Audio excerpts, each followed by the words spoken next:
कहानी शुरू होती है एक शांत लेकिन रहस्यमयी एयर स्पेस से, जहां दो लोग स्पेस शटल को रिपेयर कर रहे होते हैं, लारा और उसका साथी। सब कुछ सामान्य लगता है, तभी अचानक सिस्टम में तेज अलार्म बज उठता है। एस्टेरॉयड हमारी ओर बढ़ रहा है। लारा और उसका साथी कुछ समझ पाते उससे पहले वो एस्टेरॉयड जोरदार टक्कर मारता है और लारा एक झटके से अंतरिक्ष में फेंकी जाती है। शून्य में तैरती लारा बेसुध घबराई हुई, उसे कुछ समझ नहीं आता। वो खुद को शांत करती है और अपने साथी से संपर्क करने की कोशिश करती है। संपर्क होता है। साथी पूछता है, तुम कहाँ हो लारा? मुझे तुम्हें ढूंढना होगा। कुछ ही देर में वह लारा तक पहुंच जाता है। सुरक्षा बेल्ट से उसे पकड़कर अपने पास खींचता है। दोनों अब एयर स्पेस के पास हैं, पर ग्रेविटी नहीं है और दोनों भारी स्पेस सूट में एक दूसरे से टकरा जाते हैं। कोई सहारा नहीं, कोई पकड़ नहीं और दोनों बहते जा रहे हैं अनंत की ओर। तभी लारा का पैर पैराशूट की रस्सी में फंस जाता है। उसे थोड़ी राहत मिलती है, लेकिन उसका साथी जो दूर जा रहा था, लारा का हाथ थाम लेता है और फिर उसे एहसास होता है ये रस्सी दोनों को नहीं संभाल पाएगी। वो मुस्कुराता है और अपना हुक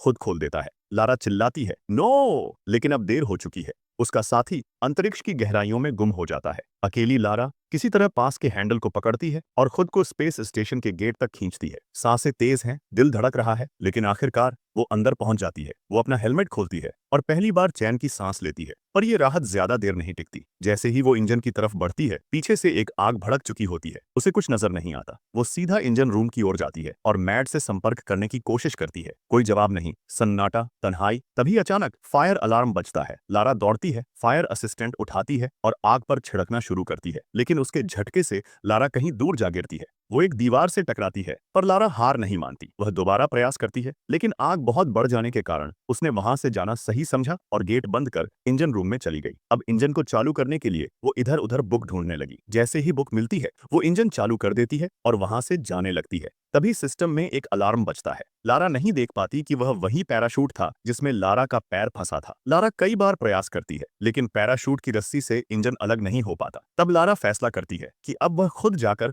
उस रस्सी से इंजन को छुड़ाएगी। लेकिन तभी फिर से एस्टेरॉयड आ जाते हैं और जो बचा कुचा स्पेस था वह पूरी तरह तबाह हो जाता है। लारा किसी तरह इंजन रूम में पहुंच जाती है और इंजन स्टार्ट करने लगती है। तब लारा को पता चलता है इंजन का सारा फ्यूल खत्म हो चुका है। अब लारा समझ जाती है अब कुछ नहीं हो सकता। वह सभी लाइट्स और ऑक्सीजन को बंद कर शांत बैठ जाती है। अंधेरा, खामोशी, सिर्फ उसकी धीमी सांसें। तभी मैड इंजन की गेट खोल अंदर आता है, लाइट्स और ऑक्सीजन लेवल बढ़ाता है और लारा से पूछता है, क्या हुआ? लारा बताती है, सब कुछ खत्म, फ्यूल भी खत्म। तब मैड लारा को बताता है, हम लैंडिंग की मदद से चीनी एयर स्पेस में जा सकते हैं। तभी हमें पता चलता है लारा उसे बस इमेजिन कर रही थी, मैड अब नहीं है। लेकिन लारा अब हार मानने वालों में नहीं थी। वह इंजन ऑन करती है और लैंडिंग की सहायता से खुद को चीनी एयर स्पेस में पहुंचा देती है। लारा किसी तरह इंजन रूम तक पहुंच गई और इंजन चालू कर पृथ्वी की ओर बढ़ने लगी। जैसे ही एयर स्पेस पृथ्वी की ग्रेविटी के संपर्क में आया, एयर स्पेस एक एक कर पूरी तरह से बिखरने लगा। लारा जैसे ही पृथ्वी के अंदर पहुंची, उसने अपना पैराशूट खोल दिया और एक द्वीप पर लैंडिंग की। लारा ने जैसे ही गेट खोला, पानी भीतर घुसने लगा और इंजन पानी में डूब गया। लेकिन लारा वहां से भी निकल गई और अपने नए जीवन को पाकर मुस्कुराती हुई आगे बढ़ने लगी। ये मूवी इसी के साथ खत्म होती है और भी